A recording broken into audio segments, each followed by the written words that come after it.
Bien, vamos a hablar acerca del nacimiento de la obligación tributaria. Surge cuando se hace realidad el hecho imponible. Un principio de legalidad en materia tributaria fundamental es el nullum tributum sine lege, que establece la imposibilidad de imponer un tributo sin una ley previa que lo disponga.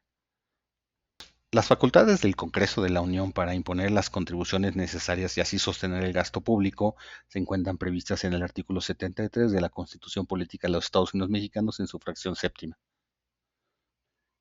El fundamento constitucional de las contribuciones previsto en el artículo 31 de la Constitución Política de los Estados Unidos Mexicanos en su fracción cuarta indica que son obligaciones de los mexicanos contribuir para los gastos públicos, así de la Federación, de los estados, de la Ciudad de México y del municipio en que residan, de la manera proporcional y equitativa en términos de las disposiciones legales. De conformidad con lo previsto con el artículo segundo del Código Fiscal de la Federación, nos dice que son contribuciones, los impuestos, las aportaciones de seguridad social, las contribuciones de mejoras y el pago de derechos.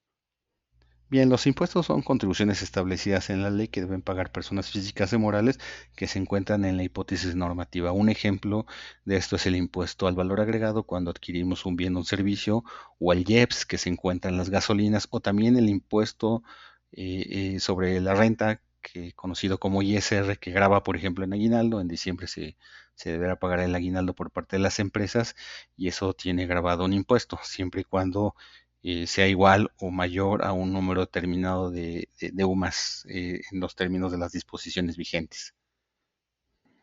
Bien, las aportaciones de seguridad social son contribuciones establecidas por la ley que se destinan a financiar el sistema de seguridad social.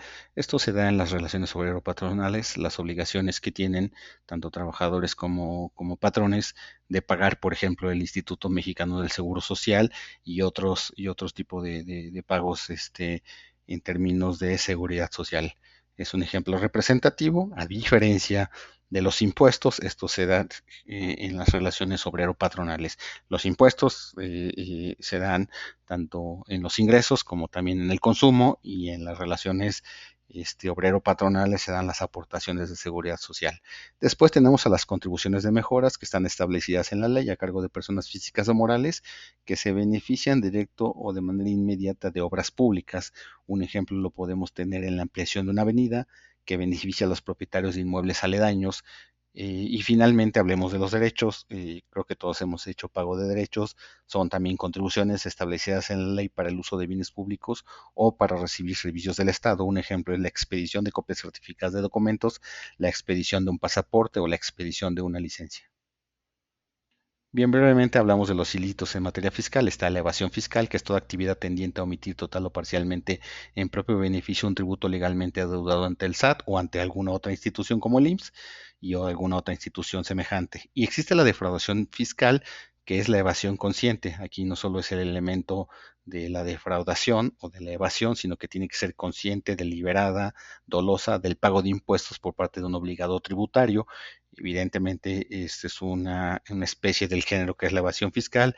La defraudación es un término más doctrinal, pero que justamente se refiere a que la conducta típica, antijurídica y culpable se realiza de manera deliberada. Y bueno, vamos a diferenciar la evasión de la elusión fiscal. La elusión es aprovechar por parte del contribuyente las lagunas que existan en la ley, los resquicios que existan en la ley para evadir o evitar total o parcialmente el pago de un tributo, a diferencia de la evasión fiscal, que sí es un delito, que sí se encuentra tipificado en la ley penal. La elusión no es un delito, es una praxis que se realiza en muchas empresas justo para evadir total o parcialmente el pago de un tributo. Existe también el abuso de derechos, que en materia fiscal es el uso de actos o negocios jurídicos artificiosos para obtener un beneficio tributario sin un propósito económico comercial aparente. Muchas empresas, bueno, realizan actos entre ellas, que son empresas que tienen socios en común para facturar. A veces hacen ciertas simulaciones para tratar de generar mayores gastos y disminuir la utilidad para la base impositiva, ¿no? Son este tipo de estrategias las que en muchas ocasiones son abusivas en términos de derechos. Y finalmente pagamos contribuciones para sostener el gasto público, el gasto, por ejemplo, de inversión, de infraestructura, el gasto de educación, el gasto de salud, de seguridad, el pago del poder judicial y un largo etcétera. Para todo el sostenimiento del gasto público es el motivo por el que pagamos impuestos.